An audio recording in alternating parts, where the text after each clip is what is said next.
Dana khusus itu kan dana khusus untuk Aceh dan dana migas. Kita mengharapkan dana tersebut jangan diputuskan dulu oleh pihak pusat, sambung diperpanjangkan lagi. Dana tersebut dana yang bukan di luar daripada APBK. Ya, dana khusus untuk Aceh untuk bangunan. Ya, dana ini dalam bentuk ini khusus dan migas itu kita mohon pada pusat untuk segera mungkin diperpanjangkan.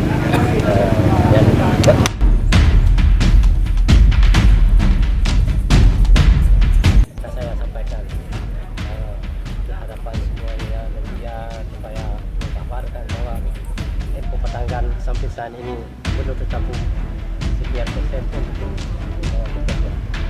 Bandung ganggu.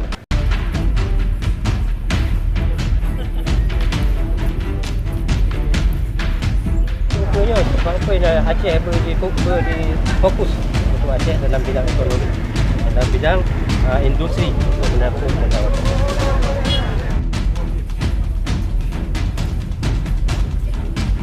Ya, jangan ada ke depan ya, pegat rumah kau, pegat kenyoy le. Untuk inilah. Kewenangan Aceh. Kewenangan Aceh. Ya. Oke, terima kasih dulu.